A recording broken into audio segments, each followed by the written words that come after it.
Hi viewers, అందరికి నమస్కారం. ఈరోజు తెలంగాణ రాష్ట్ర వ్యాప్తంగా చూస్తే పత్తి ధరలు అయితే రోజుకైతే పెరుగుతున్నాయి. కానీ నిన్న జరిగినటువంటి మీటింగ్లో రాష్ట్ర ముఖ్యమంత్రి గారు రేవంత్ రెడ్డి అయితే కీలకమైనటువంటి రాష్ట్ర రైతన్నలకైతే శుభవార్త చెప్పడం జరిగింది. పత్తి రైతన్నకైతే కనీసం మరియు గిట్టుబాటు ధర అనేది ఇవ్వడం జరిగింది. ఈ విధంగా చూస్తే తెలంగాణ రాష్ట్రాల్లో పలు జిల్లాలలో మార్కెట్లో పత్తి ధరలు అయితే పెరగడం జరిగింది.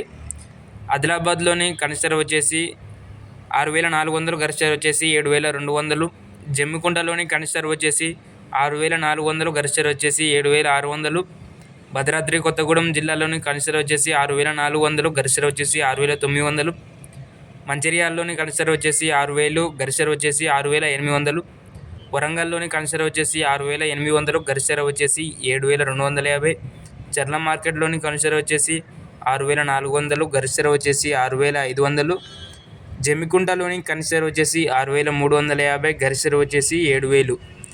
ఖమ్మంలోని కనిష్ట ధర వచ్చేసి 6,500, గరిష్ట ధర వచ్చేసి 7,200. ఈ విధంగా చూస్తే ఈరోజు అయితే పత్తి ధరలు అయితే దాదాపుగా పెరగడం అయితే జరిగింది. రానున్న రోజుల్లో పత్తి ధరలు అయితే పెరిగే అవకాశం ఉన్నట్టు చాలామంది అయితే చెప్పడం జరుగుతుంది. మన ఛానల్ని సబ్స్క్రైబ్ చేసుకోండి, ఎటువంటి స్కిప్ చేయకుండా ఇట్లాంటి మరెన్నో అప్డేట్స్ కొరకు మన ఛానల్ని విజిట్ చేయండి, లైక్ చేయండి, ప్రతి ఒక్కరికి మన ఫ్యామిలీ మెంబర్స్కి అయితే షేర్ చేయండి. జై హింద్.